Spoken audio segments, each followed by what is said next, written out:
topp par rapport ak suñuy doomi réew yi nga xam ne ñi ngi réew Maroc te ñu tegoon leen loxo le 18 janvier ci atum 2026 bii ginnaaw final Coupe d'Afrique bi doxoon diggante le Sénégal ak le Maroc donc démb waroon nañ janoog attekat bi ba dañ ko mujj renvoyer le 19 février bii di ñëw ñu xool ban sort la leen di jagleel bu ñu sukkandikoo nag avant même cette audience kenn ci seeni avocat di woo ci turu maître Patrick Kabo bi nga xam ne depuis boobu ñu ngi koy topp par rapport ak la situation de nos compatriotes yi nekk foofu muy xamle ni il convient de s'accorder que nos 18 compatriotes en détention provisoire à Rabat auditionnés sans interprète en wolof muy xamle ni la jiitu audience bi nag li moo tax xam mooy suñu doomi réew yi parce que bi leen jàppee déglu nañ leen ab juge boo xamante ni mooy instruire dossier bi dina leen caytu càmbar leen ñu laaj leen waaye moom avocat bi di xamle ni la jiitu audience bi ñoom doomi Sénégal yi nga xam ne toll nañ ci fukk ak juróom-ñett njëkk nañ leen déglu te tegaluñ leen ab interprète wolof maanaam bu dee ni ca dossier dañ leen waxloo ay mbir mënees nañoo jàpp ni du seeni wax ndax la ñuy ñooñu di wax dégguñu ko la ñuy tontu itam ñooñu xamuñu ko parce que ñoom supporters yi dégguñu français mënuñu koo dégg ci déggin wu leer mënuñu koo wax tamit ci wax bu leer loolu benn la li ñu mën a jàpp mu ne biñ leen présenté ca procureur du roi bu Maroc kenn teglu leen interprète mu ne et jusqu'au moment où ces notes sont transmises maanaam démb bi ñu waree taxaw yam ak bés le 12 ñoom les sénégalais toll ci fukk ak juróom-ñett ne savent pas ce qu'on leur reproche ils sont des otages au sens juridique du terme car privés de leur droit de se défendre mu ne ba ni ñu leen di présenter ci kanamu procureur mu leen di déglu tegaluñ leen ab interprète wolof muy procureur du roi bi ba moment bi muy bind bataaxal bi muy démb bi sénégalais yi waroon janoog ki nga xamante ni mooy àttekat bi. xamuñu ñoom sax sénégalais yi ci lan la leen di toppee ba tax ñu mën a défendre seen bopp moom avocat bi maître Patrick Kabou di xam ne ni ñii kat sax dañ leen sax warul considérer comme ay prisonniers c'est des otages yoo xamante ni nii bu ñu sukkandikoo ci wàllum yoon ndax la nga xam ni mooy yenn ci àq ak yelleef ya gën a suufe ci wàllum yoon respecté wuñ ko joxuñu leen la nga xamante ni mooy seenu gëdd moom maître Patrick Kabou di xam ne ni une prise d'otage qui s'allie avec des restrictions qui enfreignent de manière honteuse et sans scrupule les textes internationaux en matière de procès équitable de respect des droits de la défense et des droits des détenus mu ne loolu nga xam ni mënees nañ ko dippee ab prise d'otage xam ni la nga xam ni dañ ko war a sàmmonteeg doomi aadama ci àq ak yelleef yoo xam ne dañ ko xaatim ci ay bànqaasu bitim réew raw Maroc bokk ci dëkk ya nga xamante ni signé nañ ko dañu gis ne bu ñu xoolee situation sénégalais yi mënee suñoo njortu ab procès boo xam ne dafay am yamale waaye tamit tolloole waaye tamit sàmmonteeg la nga xam ne mooy ku ci nekk ñu jox la sa àq selon bu ñu sukkandikoo ci les droits internationaux détenu bi yan àq la xam ne nii war na ko am te dëkk ba nga xam ne moo ko jàpp wala juridiction bi war na ko am vis-à-vis ak doomi aadama yooyu mu ne chaque souffle de ces détenus reste en la responsabilité unique et entière de celles ou ceux qui ont choisi de leur priver de leur droit de se défendre devant la loi lépp loo xamante ni nii dafa tegu ci sénégalais yooyu noonu responsabilité bi du ñenn njurul ñi nga xam ni ñoo tey ci seen cooba rek bopp xañ leen li nga xamante ni mooy seen i droit ngir ñu mën a défendre seen bopp ci kanamu yoon mu ne dans l'impossibilité du fait du procureur du roi de rencontrer mes 18 clients mon cabinet a mis en place des lignes sécurisées pour informer et échanger avec les familles de chaque otage ginnaaw bi procureur du roi bi nekk Maroc tegee la nga xamante ni nii mooy ay barrières yoo xam ni dafay tax moom client bi wala boog moom avocat bi rencontré waxtaan ak ay clients ñoom ci seen wàllu bopp teg nañ ay mesures de sécurité maanaam waajal nañ seen bopp ci wàllum lay jokkool ñi nga xam ne ñooy njabootu ñi nga xam ne ñoom la ñu jàpp pour bés ba ñu yeggee ca mbir ma ñoom ñu xam na la ñuy taxawee ñu ne le match 1 opposé le Sénégal au Maroc est fini depuis le 18 janvier 2026 en les retenant sans respecter leurs droits leur statut de supporter passe à celui d'otage entre vos mains muy xamal ñoom autorités marocaines yi di xamal le procureur du roi sénégalais yi nga xam ne jàpp nañ leen ci ab ndaje boo xam ne ma nga xew depuis fukki at ak juróom-ñett ci weeru janvier bi ñu génn boole ci salfaañe seen i àq ak yelleef nañu xam ni ñoom seen i statut nekkatuñ ñoo xam ne da leen jàpp wala ñu caabu féete ginnaaw waaye ñoom waa Maroc nañu xam ni ay otage la ñu téye seen i loxo ki ko signé di maître Patrick Kabou di layal doomi Sénégal yooyu la nga xam ni comme ni ma ko jibalee le 19 la ñu renvoyé audience bi ngir ñu mën a def lay yi ci kanamu seen avocat waaye la ca mat a jàpp daal mooy la jiitu procès bi lañ leen bindal ni ñoo ko wax du seenu wax la nga xamante ni jàpp nañ ni ñoom soit dañ ko nangu wala ñu bañ ko dëppawul ak la ñu wax ndax lan leen doon làkk dégguñu ko la ñuy tonti ñoom marocains yi mënuñu koo xam kon ci maa tey la ñu defee dossier bi jël ko yóbbu ko tribunal ngir fas yéene ko àtte. jërëjëf Boury Pape Samba côté juridique bi lan lañ mën a jàpp ci li nga xamante ne ñu ngi salfaañ actuellement droit au sénégalais yi nekk foofu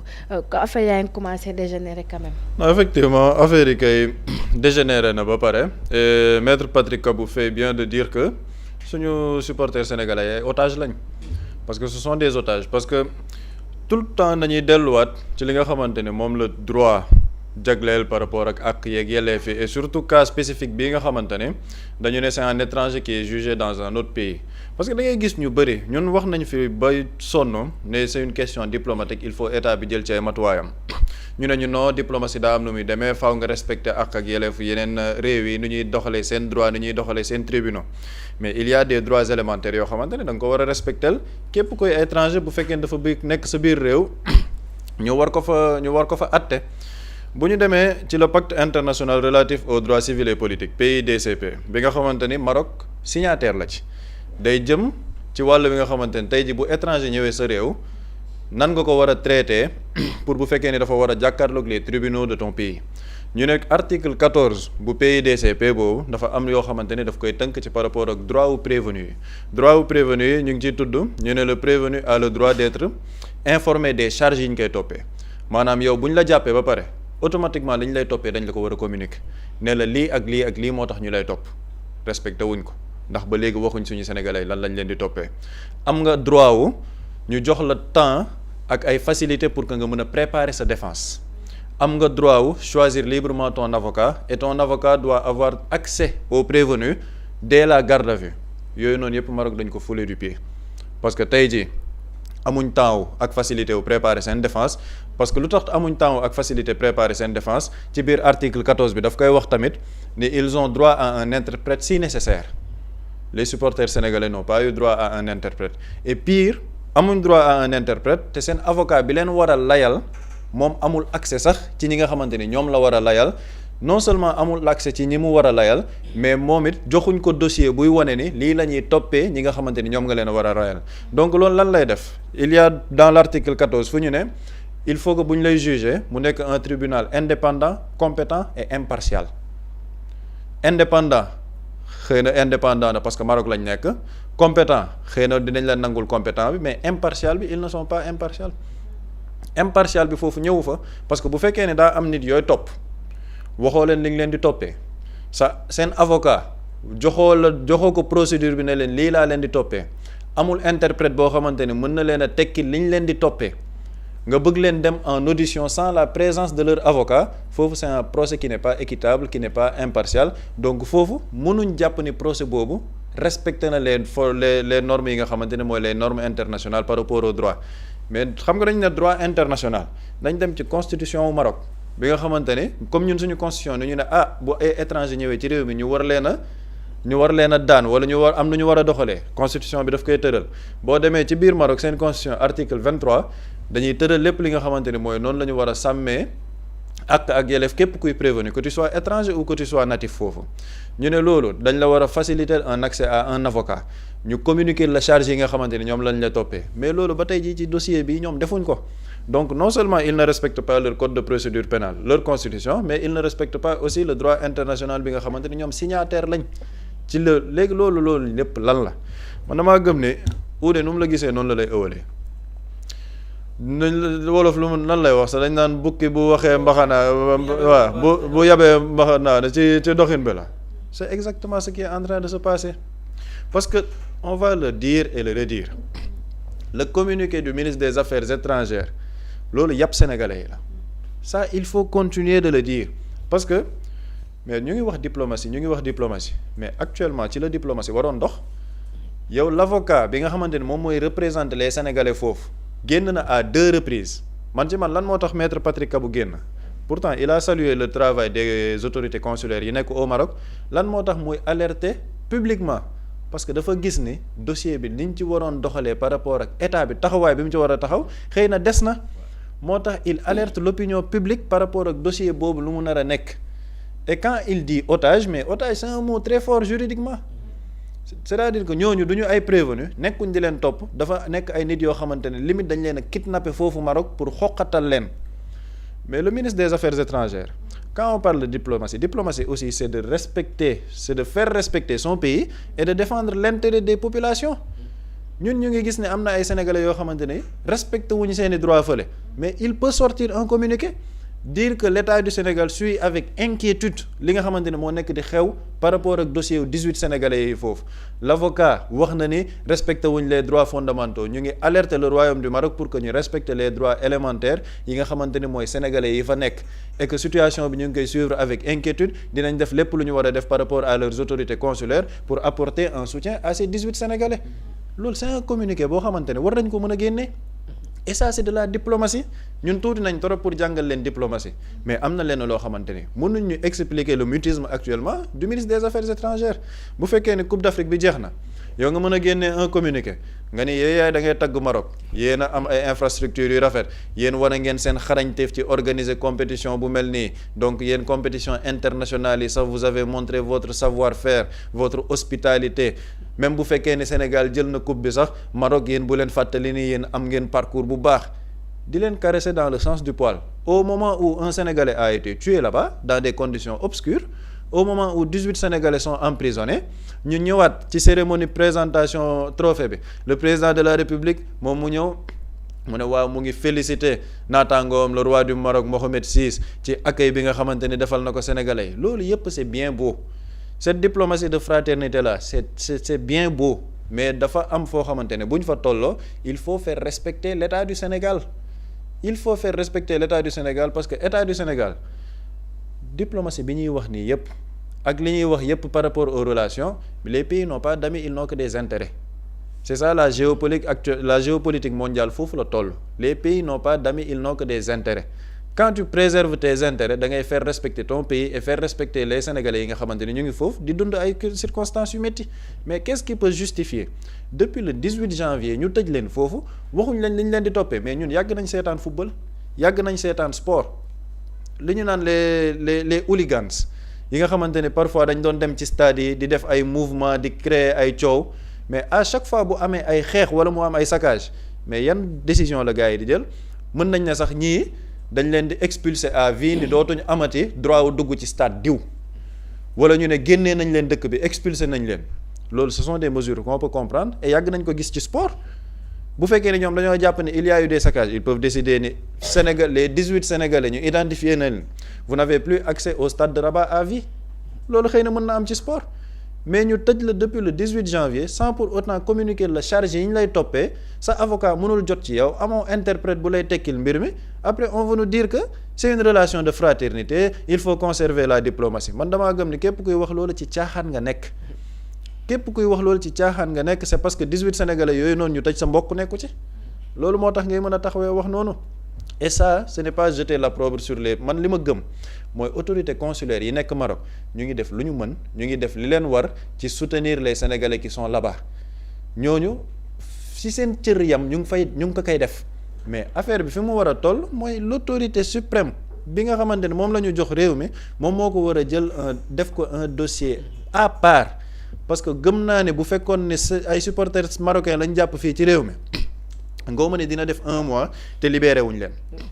gaw ma ne dinañ def 1 mois ci kasoy Sénégal te libéré wuñ leen lan moo ko waral parce que boobaa Maroc day user de toute sa puissance diplomatique ñëw wax ak l'État du Sénégal ne leen lii wëg lii nangam sangam ñu si libéré leen mais pourquoi ñun on veut nous faire croire qu'on doit être dans une diplomatie boo xamante ni waaw ñun daal c'est le pays de la teranga dañoo war a dem avec beaucoup de mesures pour ne pas fâcher des gens et ça c'est récurrent avec ce nouveau ministre des Affaires étrangères on a vu la posture par rapport ak li xew Guinée-Bissau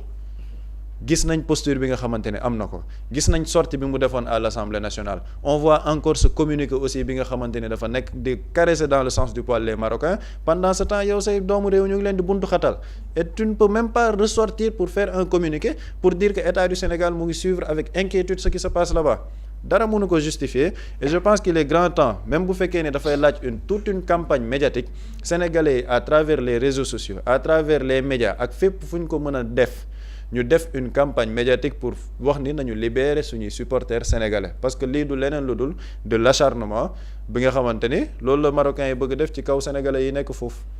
jërëjëf Pape Samba am na solo Pape Samba Boury dafa mel ni fu mu toll ni volonté manifeste Maroc mooy daal di buntu xatal wala daal di sonal ñi nga xamante ne ñooy supporters yi vu que yaa ngi àtte sax ki ngay àtte li ngay wax dégg ko ki ko waral layal nga ne ko dugg. mais loolu la ci maatay la ñu nekk parce que li ñuy def lépp ci jaay doole lañ ko teg du dara lu Maroc respecté du ci wàllu droit du ci wàllu relation fraternelle et li Pape Samba wax concernant la diplomatie bi ñenn ñi di wax Maroc s'en fout royalement de la diplomatie parce que diplomatie li ci jiitu dëgg mooy la courtoisie c'est-à-dire que ka ngay jëflanteel nga naw ko mais da nga gis ci jëfin gii ñu def Maroc nawloowuñu sax ñun ñoo fi nekk di rafetal ak a bayal mais ñoom seen yoon nekkul ci loolu et da ngay gis les deux discours faisons juste la comparaison le discours de notre président ak le discours du roi du Maroc Mohamed VI ñun suñu président dafa ñëw féliciter Maroc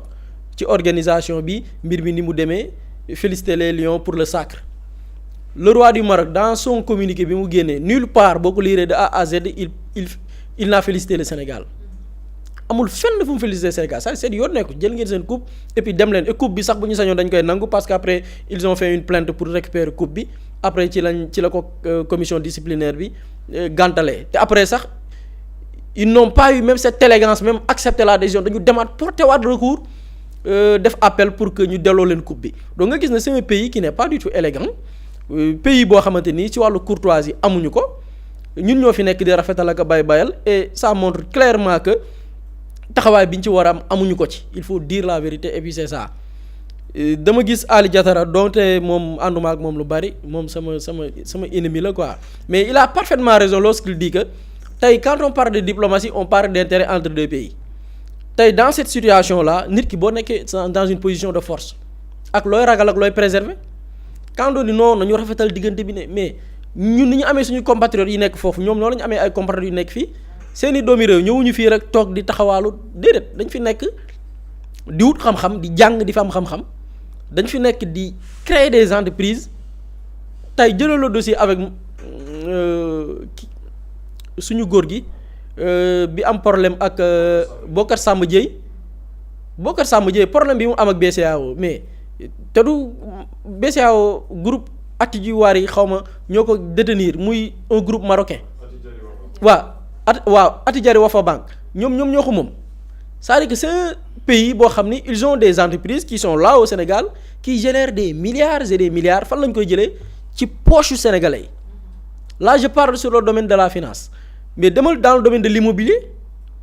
les Marocains dans le domaine de l'immobilier fii ñaata demal y a des sites pour ne pas faire di leen defal publicité par rapport ak seeni immeubles mais jox nañ leen fii ay sites ñuy exploiter ils sont dans le secteur de l'immobilier ils gagnent des milliards et des milliards ak des appartements yi nga xamante ni ñoom ñoo ko moom di ko jaay wala soit di ko mettre sous location vente c'est un pays boo xamante ni dans tous les secteurs ñi ngi fa kon kan mooy gagner kan mooy perte bu perte di am Maroc ay perte parce que secteur yooyu yëpp ñu nekk tey supposons nañu ñaan yàlla relation bi continuer parce que suñu doomi réew ici ñi ngi fa mais supposons ñu ne ok les relations diplomatiques nekkatul wuy les investissements marocains dañuy plier bagage nañu dem bu ñu demee ay repreneurs ñoo ngi fii ci réew mi des investisseurs sénégalais fii dégg nga fi ay investisseurs sénégalais dañu reprendre même des sociétés internationales ou bien des sociétés étrangères yi ñëwoon fii Sénégal ay entrepreneurs sénégalais ñoo jël reprendre cette entreprise là donc les entrepreneurs sénégalais bu fi marocains yi plier bagage dem seen yoon ñoo yay wala boog ñoo xam y a des entrepreneurs sénégalais qui peuvent exploiter ces secteurs là donc bu amee kuy gagner ku muy perte Maroc moo ëpp lu muy perte tey par rapport ak bu ñu nee relation bi demoon na bañ a gas donc yow foofu lan nga fay ragal ak lan ngay tiit lan ngay ragal ak lan ngay sóoraale ci dëkk boo xam moom sóoraale wu ragalul wanula respect wanewul courtoisie maintenant yenn yi nit ñi dañ ci wax ba mar mais de toute façon c'est des dossiers yoo xam ne ñun dinañ ko topp bu jàllee informer ci les Sénégalais pour que nit ñi xam mais lii bon pour li nga xamante ni Sénégalais yi moom lañ doon xeex on s'attendait pas à un tel changement les Sénégalais voté wuñu woon pour ce genre de changement quoi changement bi li ci ëpp mooy souveraineté ñu incarne ko vis-à-vis suñuy naataangoo yi ñuy jëflante lii dafa bokk ci les causes du combat bi Sénégalais porté woon pendant plusieurs années souveraineté lii daf ci bokkoon pas seulement des discours mais ci ay situation pareil nga wane ne réew mi c'est un pays très fort moom laa wax démb xaw ma bërki démb situation yi boo ko gisee yow sax daf lay inquiéter bu dee Maroc bii am ay intérêt fii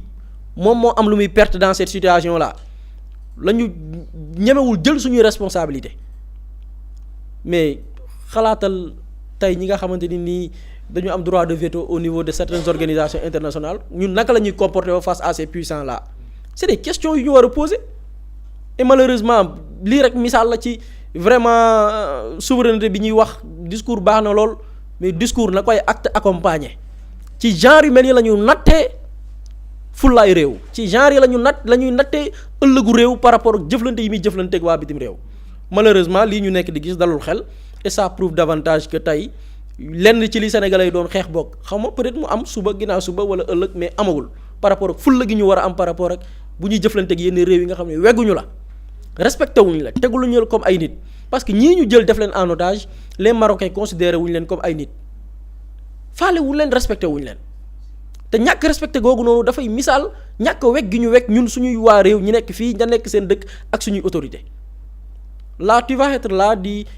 caresser dans le sens du poil di génne ay communiqué boo xoolee communiqué bi ministère des affaires étrangères na ko nit ñi dem xoolaat ministère des affaires étrangères il a commencé son communiqué par féliciter le Maroc te bi mu koy bind le Sénégal était déjà champion d'Afrique ces gens là fan lañ mën a yóbbu diplomatie sénégalaise fenn lañ ko jëmalewul c'est ça la vérité. c'est bien triste Pape Samba su ma juumul je pense que nit ki bu ñu koy àtte bu fekkee amul avocat état bi daf koy jox benn avocat commis d'office. kon ñii am nañ avocat déjà ñu bañ leen jox avocat donc là c'est carrément violer des lois. non absolument ba pare sax sànq xam nga maa ngi wax texte DCP bi c'est-à-dire que article 14 bi dafa naan le prévenu bi moom dafa am droit wu jël un avocat de son choix ñoom maanaam dañ leen a am nañ avocat ba pare mais problème bi ci nekk kay mooy seen avocat moo mënul sax accéder ci ñoom avocat bi nga xamante ne moom moo leen war a layal ba tey mënuñ ne ko yow li nga war a layal say prévenu lii la xam nga boo nekkee avocat ñu ne la yow da ngaa war a layal diw dinañ la diw bi nga war a layal lii ak lii ak lii lañ koy toppee mais avocat bi moom mu ngi fi maître Patrick Kabou mënul jot ci ñi nga xamante ne ñoom la war a layal mënuñ ko wax ni yow ñii lii nga leen war a layal te ñu ngi ne décision bi ñu ngi ko war a joxe le 19 février c'est-à-dire que procès équitable moom amu fi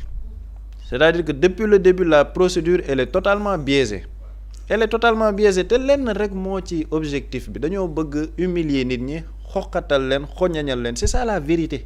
loolu mooy dëgg bi moo tax man quand on ramène tout le temps la question de la diplomatie sur ce sujet-là je suis désolé on ne doit pas avoir une diplomatie boo xamante ni c'est une diplomatie de soumission loolu du li nga xamante ne moom mooy projet bi ñu wax sénégalais par rapport à la souveraineté ak ni ñu war a taxawee ak yeneen réew yi loolu mooy dëgg daa am yenn sujet yoo xamante ni il faut avoir une posture d'autorité il faut avoir une posture boo xamante ni yow da ngay respecter lu say doomu réew man franchement bu fekkoon ne ministère des affaires étrangères génnewul woon communiqué ne day féliciter Maroc xëy na dinaa ne am na lu muy liggéey en coulisses mais bu fekkee ne compétition bi jeex na yow nga mën a def communiqué waxoo lu jëm ci diplomatie ngay tagg Maroc ci ay infrastructure am tagg Maroc ci compétition bi naan ko waa yéen Sénégal gagné na sax mais yéen am ngeen ndam à aucun moment le ministre des affaires étrangères jëmmal na ci communiqué boobu Sénégal dafa jël Maroc teg ko ci kaw ça ce n'est pas de la diplomatie du 21e siècle du diplomatie wu révolution bi gars yi fal c'est ça la vérité la diplomatie actuelle là ce n'est pas la diplomatie de la révolution qui a porté le Pastef au pouvoir diplomatie bi ñuy xaar mooy diplomatie boo xamante ne responsable loolu tout le monde est d'accord sur ça responsable boo xamante ne day xam fu muy teg tànkam mais diplomatie boo xam ne tamit bu ñu la bëggee manquer de respect nga wane ni man dooma manquer respect c'est ça la diplomatie qu'on attend et actuellement position bi nga xamante ne dañ ko nekk di am c'est une position de soumission parce que marocains yi depuis le début ñoom wane nañ fang li ñu nekk di def à travers la fédération marocaine ñoom wane nañ li ñu nekk di def ils ont cité des articles pour nangu Coupe d'Afrique bi ci Sénégal CAF ba mu joxee ay sanctions am dañoo dem interjeter appel pour ces sanctions là donc ñoom ñu ngi ci logique gu xeex jàpp suñuy sénégalais tëj leen ci kaso bi depuis le 18 janvier ba ñu ne am na benn sénégalais bu fa dee automatiquement ñu génn ne ay xaj ñoo ko rey mais dossier boobu fu mu toll la famille de cette personne décédée là ñoom amuñ droit am un communiqué de la part du ministre des affaires étrangères ne leen ñu ngi saytu mbir mi ñu ngi koy saytu dinañ xool fan lañ ci toll. Pourquoi un mutisme de la part du ministre des Affaires étrangères sur ce dossier? C'est-à-dire que noppi gim ci noppi du yoon parce que qui peut le plus peut le moins. boo mënee dem féliciter ji Maroc mën nga ñëw wax sénégalais dossier bi fan nga ci toll et il faut communiquer avec les sénégalais et narratif bi ñu bëgg commencer jaay nit ñi il ne faut même pas commencer avec ce narratif ni waaw daa am posture homme d'état boo xamante ne boo ko amee on a des renseignements yoo xamante ne amoo leen ko c'est-à-dire que saa yi lu ñu xeexoon 2021 ak ba 2024 c'est pas en 2026 la ñuy ñëw nit ñi ëlbati suñuy xel ñu mën ko nangu ça ce n'est pas possible. li nit ñi xeexoon de 2021 à 2024 ce sont les mêmes principes. li ñuy gëmloo nit ñi mooy woy vous n'êtes pas au même niveau d'information yooyu tappale la quoi. c'est-à-dire que gis nga yooyu li ne fàng la c'est-à-dire que dossier bi li ñu ciy wax yëpp lu ne fàng la ay niveau d'information ak yooyu ça veut rien dire. c'est exactement ça c'est-à-dire que c'est du factuel xam nga de 2021 à 2024 loolu la ñu doon gëmloo ni waaw yéen vous n'êtes pas dans le secret des enquêtes vous n'avez pas le même niveau d'information fii tout le monde a le même niveau d'information. lu tax tout le monde a le même niveau d'information parce que l'avocat en charge du dossier génn na wax publiquement ni lii moo xew ci mbir mi te mbir mi ñëpp seetaan nañu gis nañ li Marocains yi di def donc à un moment donné il faut qu'on tape sur la table. et loolu nag ce n'est pas manquer de respect à nos autorités du dara mais bu fekkee ni dëgg dafa taxaw il faut muy baax ñu leen di wax dëgg par rapport à ces dossiers parce que tamit les autorités sont élues pour ça hein. Ils sont élus pour gouverner parce qu'il y a des gouvernants maintenant qui sont exigeants daa am loo xamante ne moom la ñu jaay sénégalais te tant que teguwuñ ci li ñu nekk di jaay sénégalais dinañ leen ko fàttali chaque jour et par rapport à cette souveraineté ak posture bi ñu war a am mais boo ñëwee nga ni yow da ngay def une posture de souveraineté par rapport à Thiaroye 44 la France doit me respecter nangam sangam mais lii moo gën a tuuti ci li nga mën a def kon position et ce n'est pas trop demandé faire un communiqué pour dire aux Sénégalais 18 Sénégalais yi ñuy jàpp fële lii la ci autorité bi nekk di def état du Sénégal taxawaay bi la ci nekk di am dossier bi fii la toll au moins sénégalais am ci une information mais pourquoi dans ce dossier benn information lañ ci am mooy bi maître Patrick Kabou di wax ce n'est pas acceptable et ce n'est pas normal et ce n'est pas la diplomatie bi nga xamante ne moom la nit ñi di xaar conformément au projet bi nga xamante ne moo leen fal. jërëjëf Pape Samba vivement qu'on les libère parce que dafa jot un mois c'est trop aussi 18 janvier la coupe d'Afrique bi ba léegi ñu dem ci 18 février 19 février leen war a àtte je pense que c'est trop espérons que jour boobu ne leen bàyyi ñu ñibbi vu que ça commence vraiment à ëpp loxo sax laay wax wala ça commence vraiment à dégénérer les Marocains s'il vous plaît laissez nos supporters rentrer chez eux dafa jot nag ñu continuer li nga xamante ni mooy waxtaan bi ak li gën a fës ci yéen